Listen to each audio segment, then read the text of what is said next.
Greetings, guys, gals, and non-binary pals. I'm Joe Fulgham. Welcome to Viral Transmissions, episode number 22, which we're calling, I think, From Russia with Derp.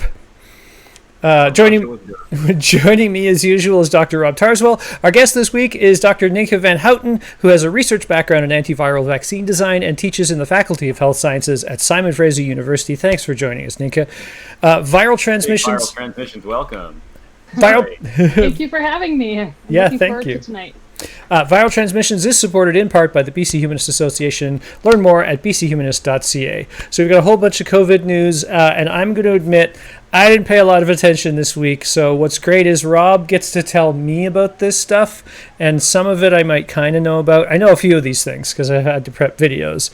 But the details we get to learn about, and you get to watch me be disgusted with the way the world is, I guess. Translation, I'm a lazy ass.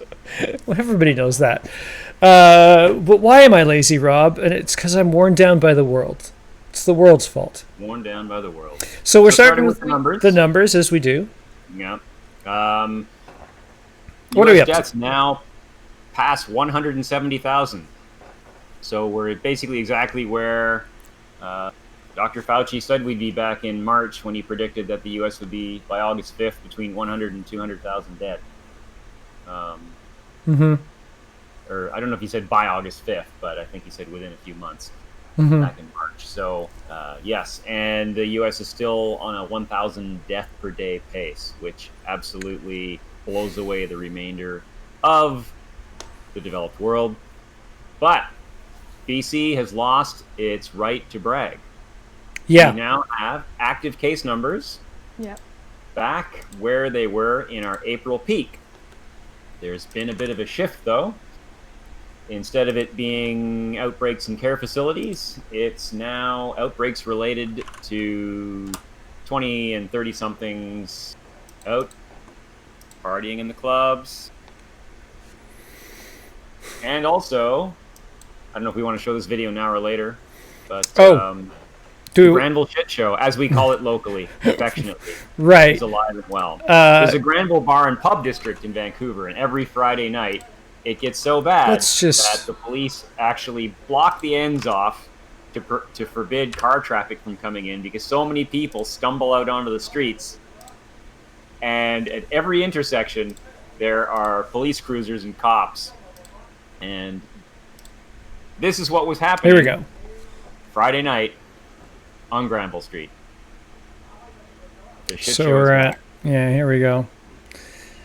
So, welcome to Vancouver, who was super proud about how well... Also, the person filming this, come on, steady yourself for crying out loud. There we go. They're part of the shit show. Yeah, I guess so. There's Dr. Bonnie Henry, who is like, this is not what I said, you fuckers. Remember, Joe, no talking when they're talking. They're not. I have it muted. I have it here. I can unmute it. Oh, you should definitely unmute it, man. Well, it's think that you're invincible, and you don't see the consequences of that because you can hear it now. Had that life experience yet. But we're not invincible. I think some of the stories of young people that have had it, that have lingering symptoms afterwards, and said, it's not as easy as you think, and it does have repercussions. They're really important to get out there. Sergeant Aaron Rode with the Vancouver Police Department says shortly before midnight Friday, a group of people had set up large speakers with music, attracting people to congregate. He says VPD officers did stop the DJs from playing the music, and shortly after, people dispersed. But the videos on Instagram are time-stamped at just after 2 a.m. So it appears you get the idea. Came back. As far as ticketing... Yeah. Let's all right. That's enough of that and crap. As has been pointed out by lots and lots and lots of people, density isn't an issue, but crowding is definitely an issue. Yeah, they were all over each other's faces. Like, it was outdoors. Definitely not physical distancing at all. No, and I didn't see any hand hygiene. No. No. Not much hygiene in general. I also wonder if they're sharing that microphone. So, I mean, the good news is the provincial health officer is definitely well aware of the increase in cases, but now because it's young adults, there's a lot less burden on hospitalizations And unlike in March, we have enough contact tracers now to keep on top of everybody. So there hasn't been any indication from the province that they're going to ratchet us back down from stage 3 to stage 2. This is still apparently within acceptable limits for stage 3 levels of coronavirus, even though we have definitely lost our bragging rights now in British Columbia. Mm-hmm. And we 3 weeks till school starts. Who's excited? I kind of feel like this just reinforces the BC reputation for just being a bunch of partiers in Vancouver and to the rest of the country. Self-absorbed hippies? Yeah, we tried for a while and then just, that's it. Done. Coronavirus is over. Let's have the coronavirus is over party. What very briefly the people on that video were saying of maybe they don't think that it's going to affect them because they're young. Even if it wasn't going to affect you because you're young, you would still be a carrier and then go infect all of your friends and family who are old enough to be horribly affected. I know that it's not true that young people can die from this and also have permanent long-lasting effect, or potentially permanent long-lasting effects. But even if it didn't, even if this was magic, only hurts people over the age of, say, their mid-40s disease, you're still an asshole for going out and catching it and then taking it home to your parents or to your uncles and aunts or just the people, everybody. And as we now know, about between 15 and 20% of people are developing what's coming to be called long COVID. So some kind of chronic symptoms persisting into the future. Yeah. That's 1 on a D6. That happens a lot. If you play D&D, you roll that 1 a lot. Yeah. And you hate your life. On a D6 all the time. All the time. 1 in 6 times, which is 1 in 6 times, but which comes up more often than you would think. Don't roll the life 1. And again, even if you roll a 5, you're still infected and could give it to a bunch of your friends who then have to roll some dice. And it's your fault that they rolled those dice. Don't force people to roll a save. Do they drive down the street with their eyes closed? I got an airbag. This'll be fine. Yeah, it's going to be interesting in a year or so when you start to see the aftermath of these kinds of events and what kind of mental health implications that is going to have on a generation of individuals who may have screwed up at some point in this way. Yeah. And now we have this whole new phenomenon of individuals who've perhaps made that decision or took part in that and now have to deal with that. Am I louder? Well, and because it's that's a health effect. We all have to deal with it, right? Yeah. Your chronic illness impacts the entire community. And just as an example, as Ski Meal in the chat points out, I was diagnosed in March, and I'm still having trouble with breathing and heart palpitations, and I just turned 28. So it's real, folks. It's really real. So on to vaccine news, and the biggest news of the week. Russia announces a vaccine. So we're going to throw it over to Dr. Van Houten to tell us what she knows about this surprising announcement and how it sounds propaganda-ish and almost certainly is a great deal propaganda. There may be a nugget of reality in the middle there. Yeah, so this is interesting. So they've issued what they call a vaccine certificate for this vaccine. They haven't done phase 3 trials yet. The vaccine has currently been tested in 76 people.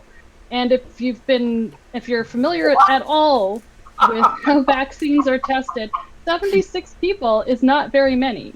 So that might be barely even what you might do in a phase 2 study. It's certainly not enough to get a sense of safety or, efficacy, which are really pieces of information you want before you approve a vaccine. Wow. Okay. Now there are some caveats here. They haven't. The vaccine certificate has some limitations on it right now. They've only approved it for vulnerable groups, which include medical staff and elderly. Of course, we have no idea if it's actually working for elderly people, which is a different kind of problem. They're saying no widespread use until January of 2021 after a larger clinical trial, which is supposed to be starting, I think, this month with about 2,000 people, which is, yeah, so that's what they're doing. There has been some people that have spoken out. Well, there's a lot of people that are speaking out about this. There's a lawyer for the Association of Clinical Research in Russia has spoken out against it quite vocally. Vaccine scientists all over the world are saying this is dangerous. This is not the way that you go about approving vaccines because there's so many unknowns. President Putin has endorsed the vaccine, and Our folks in the chat can't hear you. Oh, so can you adjust audio levels? They can hear you, but you're quiet. Oh, there we go. She's up to max. She sounds good to me. I'll bring myself down a little more. I also realize I have a fan on, so maybe. Here. All right, go ahead. So, whoa. Sorry. It disappeared for a second. Just let me get back to where I was. President Putin has endorsed the vaccine, and his daughter has reportedly taken it, one of his mysterious daughters that is hidden from the public eye, who's apparently a doctor in Moscow. But who definitely exists. Putin's daughter, who definitely exists, has definitely taken this vaccine. An esteemed Moscow physician. Yes. Okay. So, but it's kind of an interesting vaccine, actually. Like, I haven't been able to find a lot out about it, and I think this is one of the problems about the reports about this vaccine, is that there is no reports about the vaccine aside from a little bit of detail in a clinical trials database that the U.S. runs for some of the earlier phases. Nobody sees any data. Wow.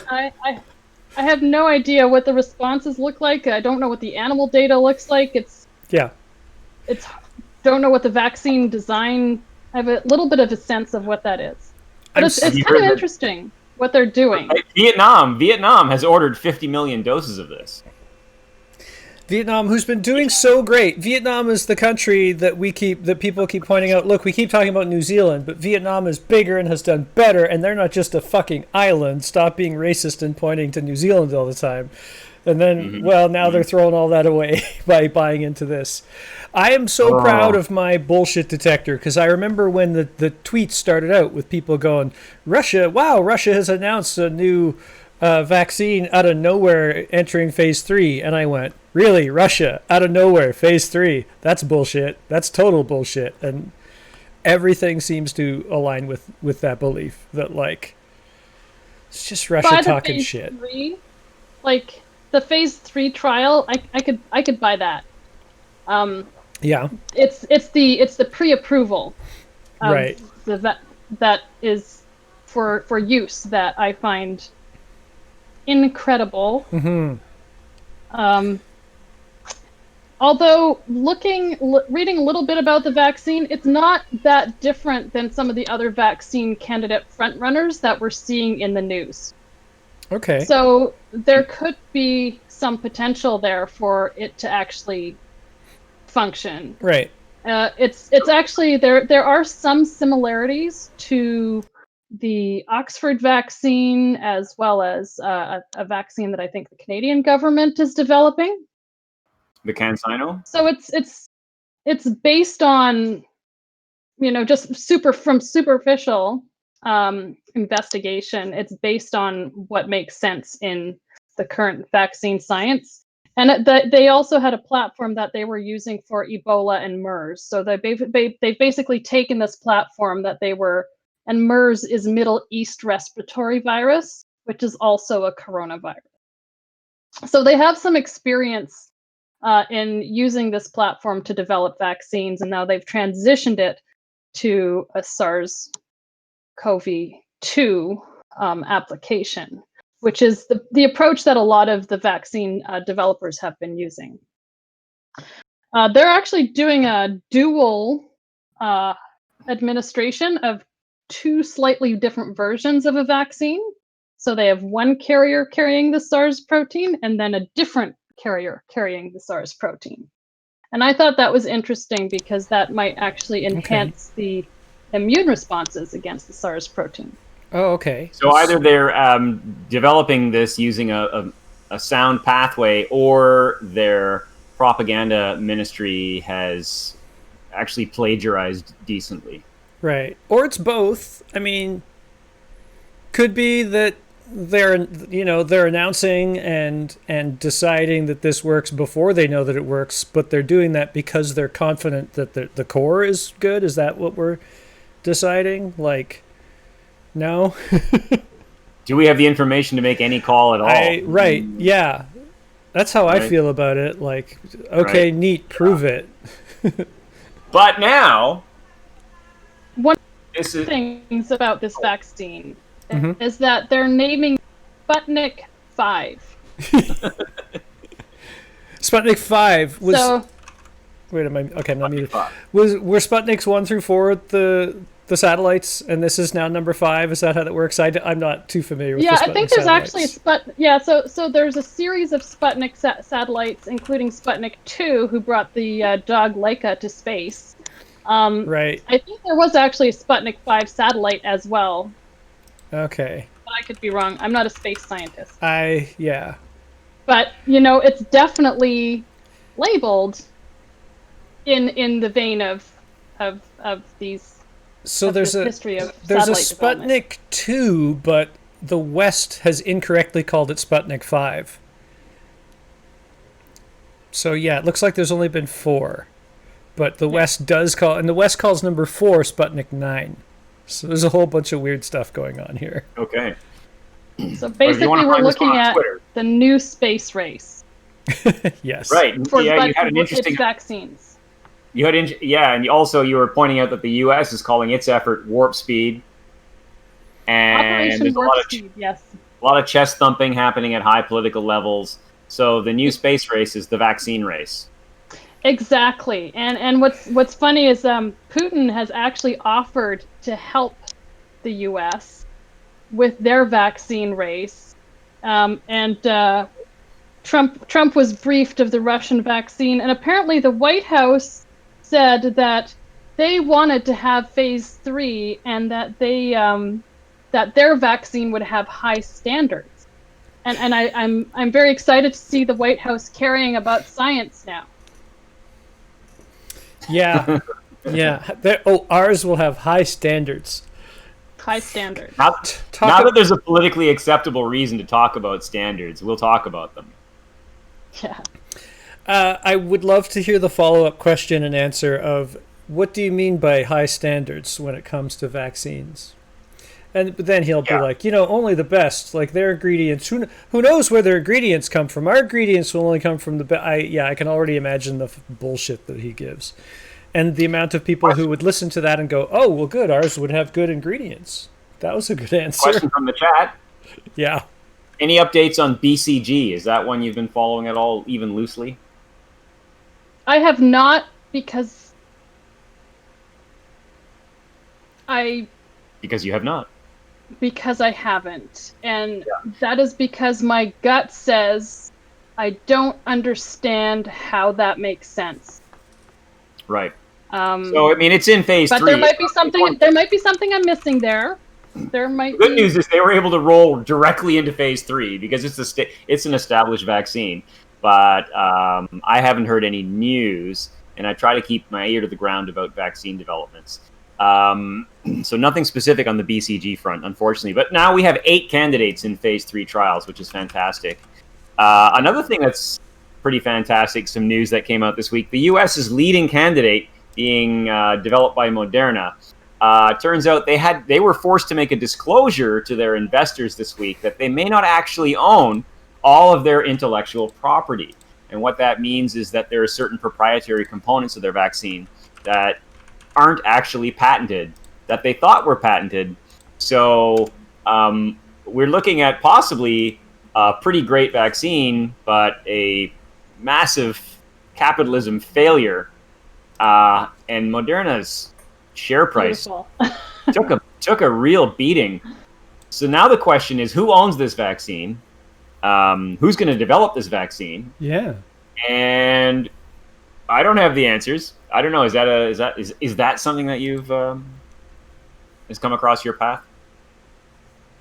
If not, that's well. fine. From what I understand, the Moderna vaccine trials, they're going into phase 3 right now. Yeah, they started earlier in the month. Over the next month or so, which is really exciting. It's in collaboration with the National Institute of Health. So that's the American Institute for Health Research. So I would expect that there would be ownership in the public domain by American citizens. I don't. Yeah. So it seems like the American public owns a lot of the key technologies of this vaccine. They're not private property. Yeah, which is really exciting, and I was also excited to really exciting for all the politicians who are going to get bought off so that they can then sign the vaccine over from the people to Moderna in exchange for bribes. That's my call. I'm calling it. You calling it? That's what Trump would do. Oh, really? We own it? Who wants to buy it? Moderna, would you like to buy it? You get to make this vaccine? I have no clue how that works. Intellectual property law in America. Oh, I don't know if he'd be allowed to, but let me just do an executive order. I'm going to do an executive order selling this from the NIH to other people. And after it's all done, then you can try to sue me. He's shameless. He'll do it. Good times. Good times. So, was there anything else specifically on the vaccine front? We've got lots of fun and exciting and kind of hilarious news this week. Just a couple of things. Yeah, okay. yeah. So one thing that excited me about the Moderna vaccine is there was monkey data that came out. From the New England Journal of Medicine. And by that you mean testing on monkeys, not bad data that looks like it was made by monkeys. That's a very good clarification. And what's very exciting about this data is that these animals were given a vaccine and then they were infected. Okay, right, yeah. And then they look for how that vaccine actually protects against infection, and that's a really good indication. Okay. And the initial data looked very promising about that vaccine. Okay. Another piece in the vaccine news that's a little bit off book, if you will, is some do-it-yourselfers who are creating their own vaccines. Mm-hmm. Oh yeah. From readily available ingredients, and they've published this. You can actually go and download this white paper about these about this vaccine that you could make in your borrowed lab. You probably don't even need a lab. I think I could make this. Yeah, I think I could make this in my kitchen. Okay, you could, but you know. But you could. Still saying a lot. Because there's a lot of vaccines that I can make, but that aren't in my kitchen. Wow. So tell us about this kitchen vaccine. Well, it's basically a mixture of synthetic peptides. So you can order synthetic peptides from companies that will synthesize them. You can buy the adjuvant that they're recommending to use. Slow down there, Professor Science. Oh, What are synthetic peptides and what's adjuvant? Okay, sorry. Synthetic peptides are really short pieces of protein that basically mimic structures on the virus surface. Okay. So it's like little pieces of the virus that can initiate certain aspects of the immune response. Mm-hmm. And adjuvants are substances that will enhance the immune response, which is needed when you're using a peptide, because on their own they need a little bit of a boost to kind of like warn the immune system that it needs to do something to what's being there. Okay. But people are self-experimenting with this vaccine. So I'm kind of looking at the Russians and the U.S. and Trump, sort of like butting heads over Operation Warp Speed and Sputnik 5, and then you have these rogue scientists that have developed this rapid deployment vaccine collaborative in a basement somewhere and are injecting themselves intranasally with absolutely no evidence that this vaccine is going to work at all. The biohackers are among us. Yeah, they're calling it a mucosal vaccine, but I'm just basically saying, like, it's a mix of stuff that they're shoving up their nose. But you can also make the mix of stuff and shove it up your nose if you wanted to. And it looks very sciencey. And that, my friends, is how the war on drugs started.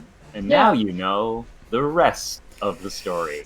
Is the recipe for this, of all these peptides and the adjuvant, does it also secretly contain cocaine?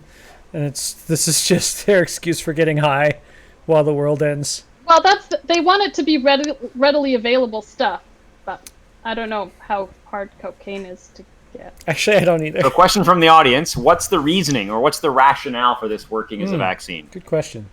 The mix of peptides. Well, one of the things that they're saying, and this is actually an important point, is the route of administration. So because SARS-CoV-2 is a respiratory pathogen and it infects via mucosal surfaces. Mm-hmm. And your mucosal surfaces, they actually have their own compartmentalized immune system. So if you're injecting a vaccine, it's going to stimulate a different aspect of the immune system than what you really, really want. You ideally want a really strong mucosal response. And the best way to do that is by actually stimulating mucosal surfaces, and you do that by blasting antigens, things that initiate immune responses at those surfaces. So that route that they're taking is there's some good reasoning behind it. Okay. But then the reason why these specific peptides mix together, do they have anything with that, or?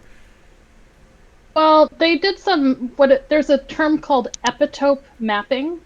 Mm-hmm. So this means you can look at the virus and see what the immune response is preferentially targeted to.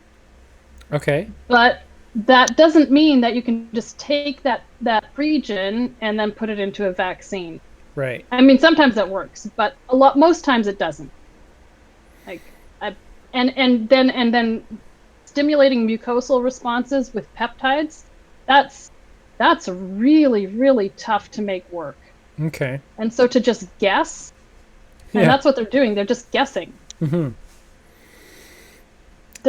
Hey, home science. Do they admit that? Like, that's my question. Do they, like, I almost dream that they're being reasonable and going, look, we don't know if this is going to work, but we're trying it and we're willing to take the risk. And then maybe just the reporting about it is too hopeful, or are these guys bullshitting and saying, look, we've got it and it's easy? Well, think about the rationale of somebody who just gets out their Fisher Scientific catalog and just custom orders synthetic peptides. Yeah. Right?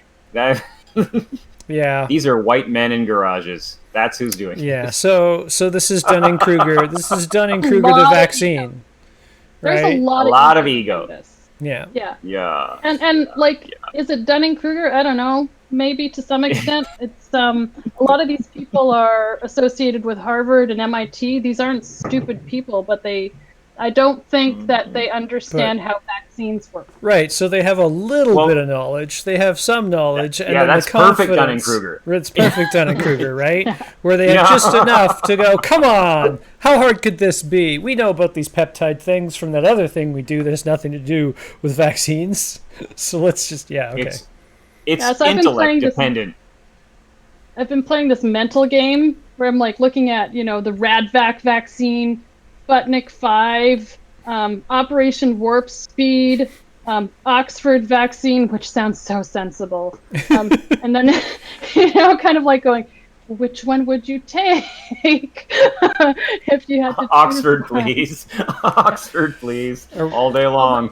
I wonder if these are gonna escalate so that they're gonna have even worse names? Like, are we gonna get the COVID Crusher soon?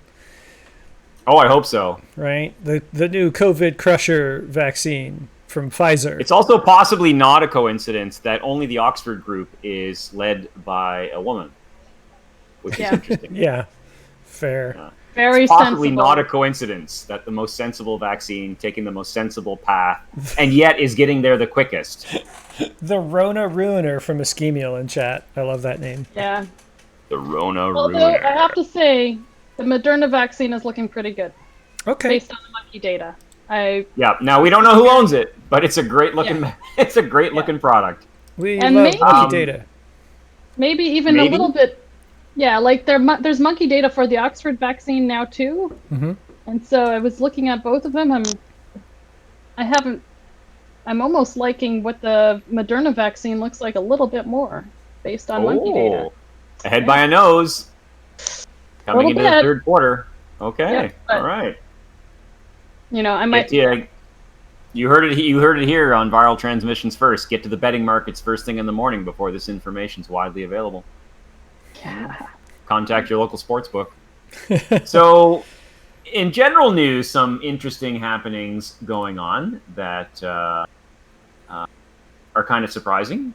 There's a great deal of conversation happening in Sweden now about Anders Tegnell's emails. And for those who need reminding, Anders Tegnell is the lead epidemiologist in Sweden who essentially advocated and promoted a very hands-off approach, and not perhaps entirely surprising, the virus did run rather freely through Sweden with very big spikes in cases and very big spikes in deaths.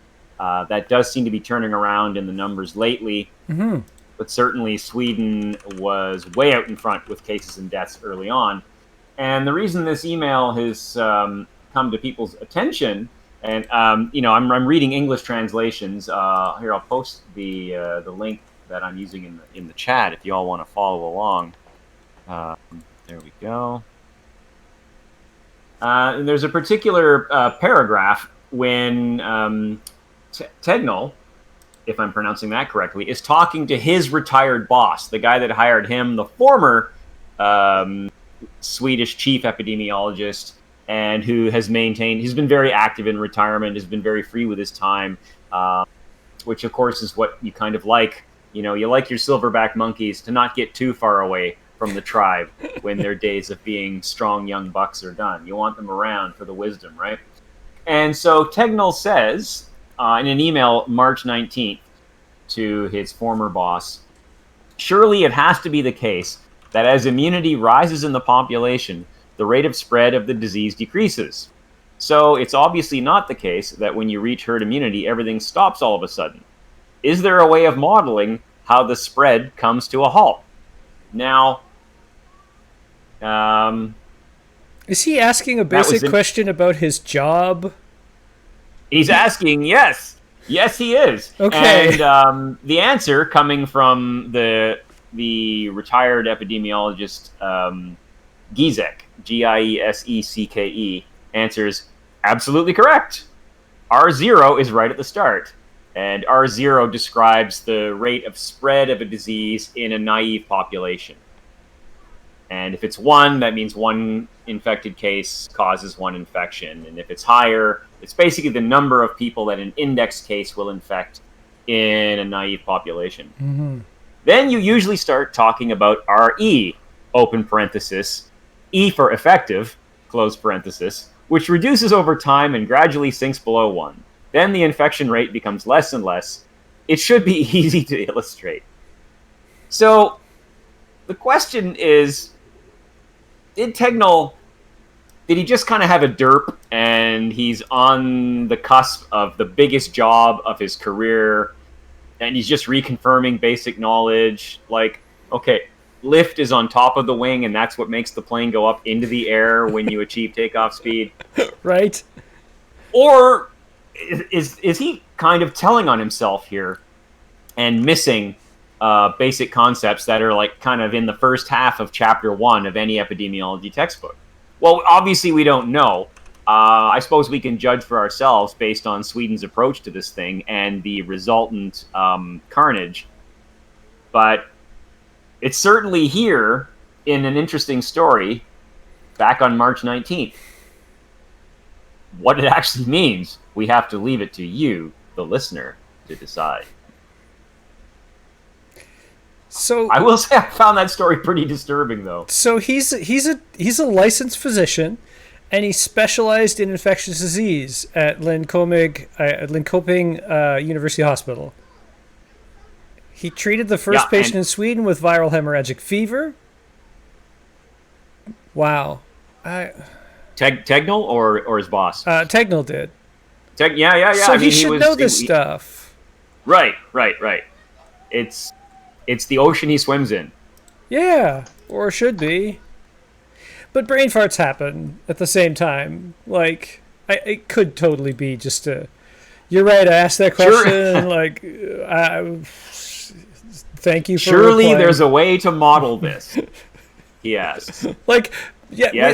Yes, there is. Doesn't he have a desk full of those models, I guess, is the actual question? Shouldn't he? He's got a whole staff whose job is to... Right, yeah. Go ahead, Nika. I'd like to believe that he was asking for a very, very specific, like, past or type of model rather than just generally going, can we model this? Like, but no, like, more like, which model should we use? That's what I would like to believe. That's a very fair question, but what are the meanings of the basic variables that we use to build our models? I mean, maybe he's a long time out of school? I don't know. I don't know how to spin this in his favor, especially given the evidence of the last 4 months. Refresh my memory. I haven't had infectious diseases on my mind lately. I don't. It's a mystery, like a molecular biologist going, what is DNA? Yeah. Yeah. Remind me the D. That stands for something, right? Yeah. Oxy in there. Next, a bit of bad news on the ventilation front. We now are thinking the coronavirus may spread up to 16 feet indoors when ventilation is poor. Like in BC secondary schools, many of which were built in the 1960s and 1970s, without consideration of frequent air exchanges due to highly communicable pathogens. 16 feet, you heard it here first. How many classrooms are bigger than that? Maybe the gym, maybe the break room, the lunchroom. Yeah. So are we gonna? So early in the school year, it'll be fine to have all the windows open if you're lucky enough to be in a classroom where the windows open, right? Like you could open up the windows, get some fans, all the kids wear masks, then it's fine. Set up the negative pressure so you're sucking in the fresh air and it's going out the ventilation system. That works too. Yeah. If that's a system you have. Exactly. If your 60-year-old building can do that, instead of just having some kind of, I don't know, thing that just moves the air around. I was going to make a joke about a coal-fired furnace in the basement. I don't think it's quite that old, but still, like, yeah. Ugh. So, I guess we're going to see what happens. So yeah, the more we learn about the aerosol route of spread, the more disappointing the results are. And so also what we're learning is that current school ventilation systems in Canada might actually spread the virus. And I remember there was an early study in get this posted coming out of a restaurant in China that showed people several tables down getting it from an index case, and there was no way that ballistic droplets could make it that far, but there was a recirculation system in the air between the tables, and that was some of the earliest evidence that maybe there's an aerosolized route of spread of this virus. And it seems like a lot of ventilation systems in Canada might be sort of similar to that. They bring in a little bit of fresh air, but mostly they're just kind of moving air around, and that's kind of bad. Yeah. And then on top of that, BC, our second wave may be worse than the first, according to some recent modeling. We could see, so the headline from the CBC News, which I will happily share with everybody. I just posted it. Oh, great. Thank you. BC could see a second wave of COVID-19 in September, bigger than the first, provincial modeling shows. And if you remember way back in July when they were going into phase 3, they said, okay, look, if we can stay below 60% of normal social contacts, we can keep the curve flat. And we're at around 70. Ha ha ha. And as we mentioned too earlier, BC is already back to April level numbers and 80 new cases a day. And that's not showing any sign of slowing down. In fact, if anything, the numbers are starting to creep up.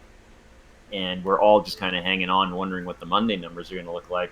And that's going to be looking really great about 2 weeks from now when it's back to school time. Plus, add on top of that the fact that 70% of normal. There's a curve here that's really interesting, showing that by September, reported cases could be over 100 a day. We're already at 80 a day here in mid-August, so we're at the upper end of the error bars for these modeling curves. And just in time for normal respiratory virus season to come. So all the normal cold viruses and the flu virus that have been kind of at bay over the summer, as they usually are, will come roaring back. And who knows what people's sniffles mean? We'll have no idea. There's going to be a great big mix of viruses out there. Now with the coronavirus starting to get unleashed, particularly in 20 to 30-year-olds who are early to mid-career folks, many of whom are teachers, getting back into the classroom and then giving it to kids who give it to each other. And then the kids give it to each other, and the kids give it to their families, and then their families give it to their coworkers. So given the protective measures that many people are taking against coronavirus, do you think that's going to decrease the prevalence of flu in the upcoming season? It's interesting because there's some evidence that actually happened, that when everybody got really scared back in March and just kind of shut down their worlds, that the usual run of the flu season just fell off a cliff. So that was March, though. Now everybody's kind of over coronavirus. We're bored now. We're over it. Coronavirus, of course, is infinitely patient and has no interest in our psychological concerns. It just wants bodies. And if you're bored of the virus, it doesn't care. So it'll be very interesting to see, now that we're getting close to normal rates of socialization, if the spontaneous Friday night dance party on Granville Street was any indication. My suspicion is that, yes, it would have happened, but it's probably not going to happen now because we're just not refraining from. Now, we need some really good public health campaigns right now targeting a particular population. And I don't think Seth Rogen and Ryan Reynolds is really going to cut it. We need to don't ask your middle-aged premier who they ought to be reaching out to. It's super cringy. Like And to their credit, they answered the call and they're going to do their best. But hopefully, what they'll do, right guys. They'll call their actually famous friends. Yeah. They'll call their actually famous influencer friends. I think it'll be non-zero. I think Ryan Reynolds. I think some people might listen to Ryan Reynolds and Seth Rogen. I agree with you. It's not going to be all that effective. But I think enough people, like, they're going to hear it from people like him. And I also think the more they hear it, right, that they're hearing bullshit from some losers on the internet and stuff. But if, like, Ryan Reynolds is telling them and Seth Rogen is telling them and the government's telling them and all these doctors are telling them, at least a non-zero number of people will go, yeah, there's probably something to do this, so maybe I won't go out tonight. And sometimes those few numbers can make a big difference. If only Cardi B and Chris Evans were from BC. They're just not. Yeah. Maybe we can get like Bo Horvat and Quinn Hughes to do something, and maybe that'll keep suburbia. Maybe that'll keep suburbia at home. I don't know. Yeah, I don't know the answer here. Way to get streamers to talk about it. Influencers, I guess, are the thing now. Can we get? Who should it be in the chat? I don't know. Who should it be, chat folks? We're not cool anymore. We're old. We don't know who the cool people are. Yeah. I think that's the big thing, though, is like celebrity has really splintered, right? The internet and all of this, the streaming technologies and stuff like that. That, like, not just because we're older we don't know about this stuff, but also just because there are so many places to go to get connected to whatever is popular. Like, we don't use TikTok at all. So there's probably some streamers on TikTok that would be able to help BC out somehow. And now thanks to America, nobody uses TikTok. Yeah. Yes, that'll stop the kids. Ham-handed plans by adults have always stopped the kids successfully in the past. What's up, fellow kids? Let me tell you about COVID. Just put the skateboard down. So switching gears a little bit now to a newly evolving section, which so far has the clunky name Disinformation, Scams, and Sellouts, because those seem to be on the rise. The R0 is well over 1. Yeah. Apparently, the latest Fox News talking point, the coronavirus will disappear soon because of T-cell. So Dr. Van Houten, would you... Because of what? T-cells. T-cells. T-cells. T-cells. And how are they suggesting that those T-cells are going to be mobilized against coronavirus?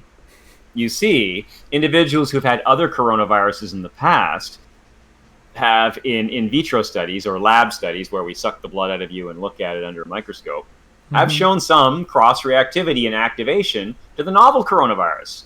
And therefore, since the coronavirus is a common cause, other coronaviruses are a cause of the common cold and widespread, and lots of people have been exposed to that coronavirus and have T cells that are linked with those previous exposures. Cross-reactivity will save us all.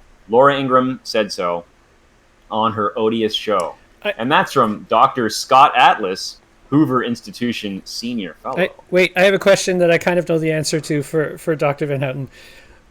Can cross-reactivity be a bad thing? Cross-reactivity can be a bad thing. There are examples of cross-reactivity that happen that lead to some pretty severe diseases. I think scarlet fever is one of them, which is a result from a bacterial infection. I think you're right. Cross-reactivity can probably also be good, but it doesn't necessarily mean that you get full protection either. It could, and if that, even if there is some cross-reactivity, and maybe some of those people that have cross-reactive T cells have some degree of immunological priming against SARS-CoV-2 infection, but we're not seeing that borne out in a population level. If these T cells were existing and they were so effective, we would already be seeing protection at a population level, which we're not. Or maybe we are, and that's the reason why a significant number of people get mild or even asymptomatic ones, and they're already in the numbers we're talking about. Right? That's the T cells are just a reason why, yes, many people get a mild version or an asymptomatic version. or one of the reasons even. Luckily, Scott Atlas is definitely the one to tell us about this. He is, after all, the Robert Weston Senior Fellow at the Hoover Institution of Stanford University, and a member of Hoover Institution's working group on healthcare policy. Highly relevant to deep expertise on T-cell cross-reactivity. But he is certain that anytime soon, that will save us. So this is the new disinformation talking point. So at least I guess you can kind of say Fox News is kind of evolving through the stages of grief. They've moved through denial, so they definitely think that the coronavirus is real. But now they appear to be stuck in the stage of bargaining, which is hydroxychloroquine can take care of the coronavirus. Mm-hmm. It's T-cell not so cross-reactivity. Yeah. Yeah, it's a really good example of something that may be true, but extrapolating that information and applying it in a way that actually has no real value. Right. Mm-hmm. Yeah. So watch Twitter this week for T-cell chatter, kids. There's going to be a lot of it. Next, this is probably my personal favorite story of the week, simply because of a lot of alliteration. I'll get this one up. Yeah. Archbishop of Florida Church selling bleach miracle cure arrested with son, or as I've been calling it, bleach selling bishop busted. And the self-styled archbishop of a purported church in Florida that sells industrial bleach, I'm going to say that again, industrial bleach, as a miracle cure for COVID-19. Not your regular household bleach. Industrial. Yeah. The stuff you buy for your house. Industrial. Yeah. This is nothing but we're talking pure pH 14 stuff here. Arrested with his son in Colombia.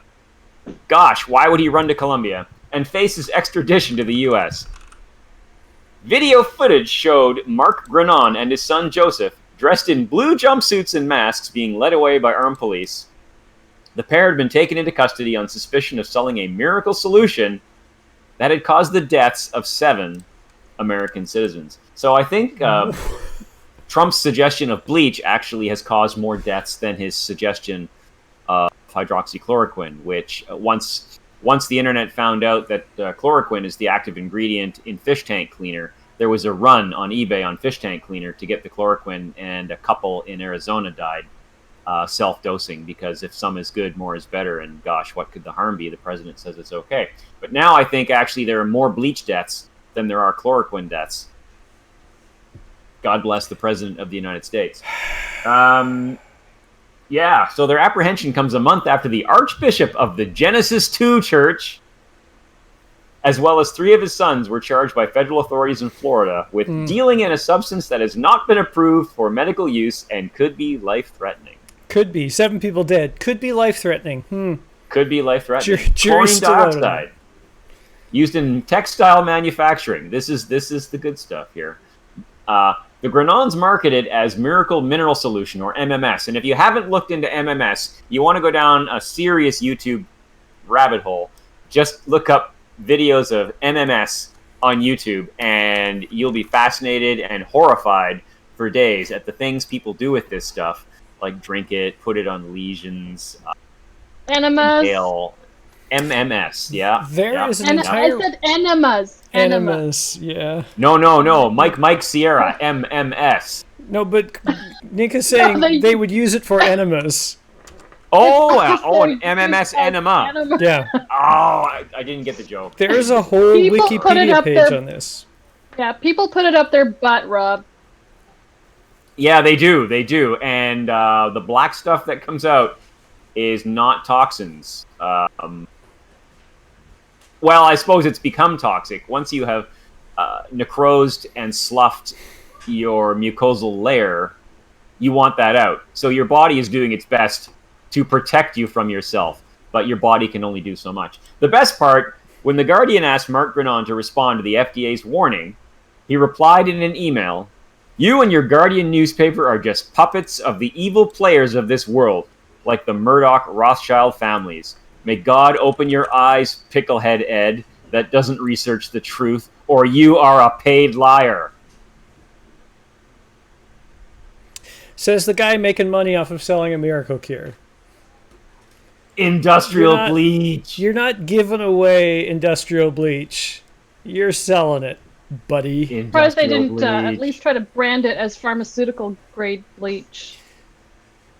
So it calls him an archbishop. So it calls him an archbishop, but it's basically a little cult, is what it seems like. The Genesis 2 church. Yeah, exactly. Because in the Genesis, the Genesis 1 church was great until the previous miracle cure killed most of the people involved in that one, probably. So he had to start up Genesis 2. So it's time for Denialist of the Week, everybody's favorite segment, certainly mine. And our first entry has to be the Friday night Granville Street partiers. We've already looked at the video. That is some A-grade denial going on right there. There ain't no coronavirus, and there never was, and I'm over it, and it's August, and it's Granville Street, and I'm going to party! Next, this one was brought to my attention by Jenny Nichols. Disney customer loses it. Does anyone remember The Rock from FM radio? Over the mask requirement. And this is some absolutely delightful video that it looks like Joe is queuing up here. I have it queued up. Here we go. It's painful. Well, it should be volume on this one. I do have the volume on, although now it's doing this. Hold on. What is going on? You were literally just playing accidentally, and I had to stop you. Hold on one sec. Let's just reload. And let's try this. Apologies for getting to see all my stuff here. There we go. My daughter, who is mentally disabled, autistic, with sensory issues, you are going to not allow to enter your park. You're going to discriminate against the mentally handicapped. That is your policy. Correct me if I'm wrong. She needs to comply with wearing a facial cover. Her doctor says it's not, she can't wear it. Are you a doctor? Is the person that wrote your policies a doctor? I'm just wondering, since you're breaking federal American with Disability Act laws, where are you getting the information? Yeah, they've all been coached. Giving you the right you think to break the federal law. What is this based on? If it's not based on a medical doctor, what are you basing your discrimination on? So I'm not to speak to that. Well, who can I speak to? Because so I just want to verify. There's that guy there. So of course, when he when pushed, it was total bullshit, right? Yeah, that's the part one video where it's this guy who's never really cared about anything in his life is suddenly deeply concerned about the disabled having access to Disneyland, particularly his daughter with sensory issues, who therefore can't tolerate a mask. And I've spent thousands of dollars. Mm-hmm. Sure, buddy, you deeply care. And then the second video, which kind of goes down the predictable path of science denial, and the mask just slips. The mask slips so easily. And now, I don't know. Do you want to play the second video, or do you want to just kind of carry on through the list? Yeah, I can do that. Hold on. Okay. Let's get the second video. It's fun watching him completely melt. And the words here. Let's go back to here. Who is the highest up person you can get me to? I'm going to ask you to please. I understand you're frustrated, but you Understand I'm frustrated. taking the volume and the words here. I paid thousands of dollars to come here, and now you're discriminating against my child. I don't discount what you had thought you had. No, it's not what I thought. I don't sit in front of a TV and a screen all day. Therefore, I'm able to read and actually read the American with Disabilities Act. I am able to think for myself, he didn't. Not what some idiot on TV told me to think, some and look idiot at medical research on the internet and told ask him a to doctor mention. who has been educated, who is the highest up. So yeah, somebody in the internet told him to mention the Americans with Disabilities Act. There's no way that he watched it. I put money down, because that's the line that all these creeps have been doing, is just, here's a card that you can print out or take if they give it to you, and you just mention the Americans with Disabilities Act. It's really fascinating. There's parallels with the sovereign citizens who it's like, if I go into this courtroom, there's a gold fringe on the flag, and so therefore that's a naval flag, and therefore this court has no authority over me, yada yada yada. Yeah. So if I wear the mask with the gold fringe on it, I can't catch COVID, and it doesn't exist. Yeah. I had a friend asking, like, how do you deal with somebody who says you don't have a right to police my body when it comes to wearing a mask and stuff? And I said, we absolutely do. I don't buy into that one bit. We absolutely have the right to police your body when it affects somebody else's body, right? Your right to swing your arms around ends at my face. And your right to breathe droplets on me without having a piece of fabric in front of your face ends when there's a pandemic going around that's killing hundreds of thousands of people. We have to wear shoes and shirts in stores. Right, exactly. Like, you have to wear a seatbelt in a car. Much of an extension to that particular expectation. You got to wear a seatbelt in a car. You got to drive on the right-hand side. You can't tell me what side of the road to drive on. I'm free. Like, yes, we can. Free. We totally can. We control you constantly in ways that are better for everybody else. And what was the other line I saw? Crying about your freedoms while ignoring your responsibility doesn't make you a rebel. It makes you a child. Indeed. So just in the interest of time, I think we're going to give honorable mention there to our Disney customer. Yeah. And I think we're going to just jump straight to Arizona Man. Okay, let's do Arizona Man. This week's... He's my favorite. I wish we had this video. I do. We absolutely don't, unfortunately. But, sorry, go ahead. The which video? I have the Arizona Man video. You do? The Arizona Man... What video do you have? The one being carried out? Oh, yeah. Sorry. I was jumping ahead to good news. But I'm not we're not going to spoil that. We're not going to spoil it. Arizona Man. Let's do Arizona Man. This week's winner of Denialist of the Week, Arizona Man. And I want you all to pay very close attention to the sound when he gets picked up. People won't learn. These people won't learn. You're a bunch of idiots wearing masks. You know it's not real. Look at you fools. You got a fucking doily on your face, you retard. You look like you fucking got it off your mom's countertop. So that's his son that's between him and the other people now. You look like an idiot. You're the child. Trying to make me wear a mask. Shut up. Shut up. Yelling at people. You're a dork. Look at you, you giant fucking dork. What are you going to do? Come outside. Come outside and tell me how tough you are. Fucking little. I'll beat that fucking mask off your face like a fucking retard. Fucking pussies. You're all a bunch of pussies wearing masks! Loser! Goodbye! Okay, wait! Listen! Fucking...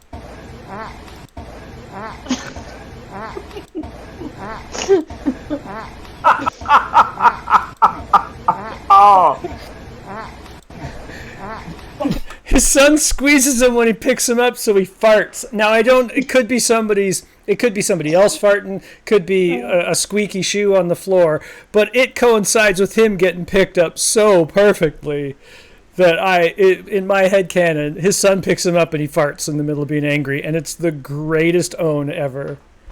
Yeah, it was like watching a toddler being disciplined. Yes. That's exactly how it was framed in the news article where I found it. Very big toddler. Very big toddler.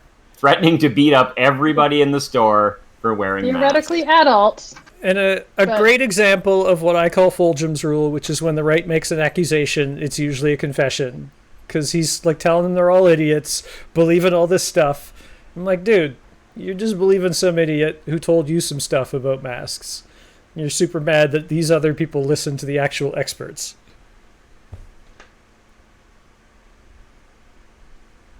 So that Denialist of the Week almost also relates as good news because of the gaseous emission at the end there. But it's not quite. At our good news of the week, you may not know this, Internet. I'm going to be perhaps surprising you, perhaps not surprising you. Let me get the link here so that you can all follow along, because this is quite good. There's a community of gun enthusiasts in the United States who take perverse pride in pointing loaded guns at their dicks with the safeties off and with their fingers over the trigger. You probably already know where this story is going, and you're absolutely right. So this group does this specifically to piss off the NRA, because the NRA is telling them what to do with their property. Believe it or not, yes, there are people in America who are to the right of the NRA and don't want to be told how to be safe with their guns, and to keep the gun on safety, and to keep it unloaded, and to keep your finger out of the trigger guard until you're ready to fire. So yeah. We're mad at the NRA, and so we're going to point loaded guns at our dicks. Well, gun enthusiasts celebrate man who shot himself in the balls as their king. And he live streamed it. I can't find the video anymore because, of course, anywhere it gets posted, it really quickly gets taken down. I mean, it's blood everywhere, I'm sure, but there is blood everywhere. And the money quote, the original video of the man, it's been deleted, but members of the group captured the video in Aftermath, re-uploaded it. I don't know, I can't find it. And the money quote, "Hey boys, I might have fucked up." The man who shot himself in the balls wrote above a picture of his naked legs and splattered blood on the carpet of his floor. A towel is stuffed between his legs, and a printed out copy of the Constitution is crumpled on the edge of the photo. I love how he's not sure that there's ambiguity. I might have fucked up. Oh, later on he posts, "Oh, it's fine. I wanted a piercing there anyway." Yeah. And as he bled, he was posting through the incident. Click, click, click. "God's caliber went through my scrotum, mattress, box spring, and floor. Originally, he thought he just grazed his balls, but a subsequent hospital visit told a different story." Yeah, and the fact that he had time to make a list. Like, wouldn't you just go, like, the top thing should just be the thing, and then whatever else seems just call 911. Why do you have time for the list? Call that socialist ambulance to come and get you. The last public post, he's in a green hospital gown on a gurney. A pink mask is draped across his face, and he's pointing his finger at his crotch like a gun. Turns out it wasn't a graze. That round went right the fuck through me. What I thought were 2 graze wounds turned out to be an entrance and an exit wound. Of a 45.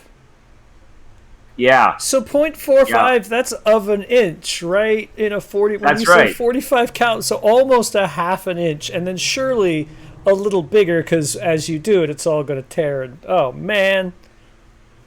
My favorite statement from the Vice article: "The shooter didn't respond to a request for comment. But an admin for Loaded Guns Pointed at Venus," that's actually the name of the group, BENIS is how they spell it, okay, "said he was doing well. He's 100% okay. Actually went to work the next day." An admin of Loaded Guns Pointed at Venus told Motherboard in a Facebook message. "The reason we are calling him king is partially because the poor guy already shot himself. Don't think he needs to be chastised as well. I'm sure he's learned his lesson without the entire world calling him an idiot." Idiot. Well, you know, whether he's learned his lesson or not, I'm going to crown him good news story of the week. Oh, I'm sad that is the best good news of the week.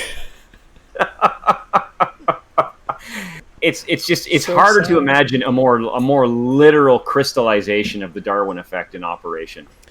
I'm gonna blast my testicles to the next life, and then not even he hasn't reproduced already, and and not even changing his opinion. Gee, you know what? Maybe this wasn't the right thing to do. No. Although if it only went through his scrotum, he might still be ready to make more of his lineage. Well, hopefully, who knows? Who knows what actually happened, right? But the entrance and exit wounds of a caliber that large, there does tend to be that shockwave funnel that is also involved with a large, fast round. So only he and his urologist know the truth. But it could be as bad. It could be as bad as we speculate. So I'm amazed he just didn't blow his balls off. Like, he obviously didn't hit a testicle, right? Because if he'd hit a testicle, he would know it was not just a graze. Like, I mean, who knows, right? You destroy the nerves. Maybe he blew it clean out. Yeah, that's right. Maybe he's only got one now, and the other one just got blown clean out the exit hole. I don't. Yeah. Oh, he could have easily destroyed all of his scrotal contents with something like. Absolutely. We are sick and tired of being demonized as gun owners and looped together with the alt-right just for owning guns. An admin of loaded guns pointed at Venus told Motherboard. Yeah. We are sick of Republicans telling us what to do with our property. And we are sick of being told that just because we like guns, it means we have to be anti-woman, pro-life, and pro-Trump. So it's a kind of a pick and choose your political insanity. Very critical thinkers. Very critical thinkers. Yeah. You should click on the link just to see the photographic art of these folks. Loaded guns pointed at Venus is, in fact, 100% of the photos of that group. That's all I got for this week, folks. Delightful. Delightful. Thanks. Delightful. Thanks. I hate it. Good. Any parting comments, Dr. Van Houten? Fucking people. Yeah. Did you say farting comments? Parting. I thought you said farting comments. Any parting comments? Sure. Everything just keeps getting weirder. So, if you'd asked me 6 months ago, stuff and... Is somebody going to blow his own bag off to own the NRA? You would have said no. No, that's not going to happen in 2020. I'll show them for thinking that this is unsafe. Yeah, you social commie liberal NRA. Checkmate, don't tell us NRA. what to do with our guns. You thought it'd be bad, but I'm back at work the next day. It's not that bad shooting yourself in the balls. Not that bad. Luckily, my job just happens to involve sitting on a bag of ice all day. Right? It's a good thing it's not like in construction operating a jackhammer.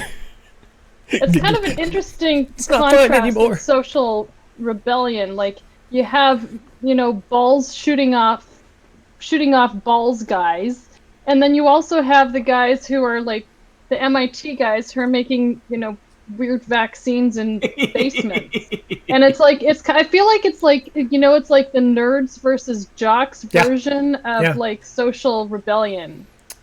Yeah. In the 80s, we nerds were so sure we were the good guys and the jocks were the bad guys. But with that 2020 hindsight, we were all bad guys. We were just different kinds of bad guys. Yeah. It's the same energy that's just funneled into very different activities. Yeah. Maybe that's probably a bit of a reach, but yeah. I'm not having a lot of good feelings about decisions that people are making about their bodies right now. Right. There are some people in this world who should have imposter syndrome. And then there's a whole bunch of people who really should not have imposter syndrome. Yeah. We kind of need to swap their places. Like, how do these people not experience that? How do they not go, gosh, maybe I don't know how to create a vaccine out of peptides. In my kitchen. In my kitchen. Yeah. As Ischemio says, you either die a hero or live long enough to see yourself shoot your balls.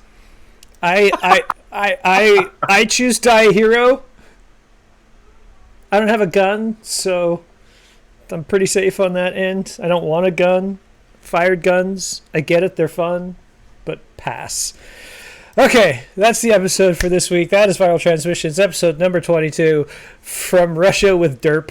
And there's been a whole lot of derp this episode. Thank you so much, derpy. Dr. Rob Tylersville, for picking up the slack, because I am not a hero. Rob is the hero. Rob did all the research for this episode, not me. I'm just saying it. This week's been rough on me. So thanks very much. Oh, I do want to put out a request, because we haven't mentioned this too much. This is a Twitch channel. And you can hit subscribe, which does cost money. But if you have an Amazon Prime account, Amazon Prime gives you a free Twitch subscription to use here. You can link your Amazon Prime account to your Twitch account here, and you get to subscribe to Viral Transmissions for free, and we get a little cut of that. So I really encourage anybody who's got an Amazon Prime account to do that. Help support the show. We get enough people, we might actually be able to expand and get somebody else to deal with all this tech shit I'm trying to deal with all the time in live shows. That would be nice. And subscribers helps us bump up in the Twitch ratings when we're streaming. The more people who subscribe, the more Twitch is willing to show us when other people pop in. Same thing with, we really appreciate those of you who show up and chat with us. Share the links with your friends. Spread the word, not the virus. Thanks so much. We're going to head out. Thanks so much, Dr. Van Houten, for joining us. Yeah, spread the word. I love it when we have people on who know what's going on. It's real nice to have two instead of just one this time. So we'll see y'all later. I'm gonna go play video games and I don't know, get over this week. What a mess. You'll shoot your balls off. That's one thing about video games. I got guns all over the place and no chance I'm gonna shoot my balls. So that's what I'm gonna do. Marvin, just go up to your account and you link your Twitch to your Amazon Prime. I'll put after we end the thing, stay in chat. I'll put a link for you. Again, I'm trying to say goodbye. Thanks so much, everybody. We're out of here.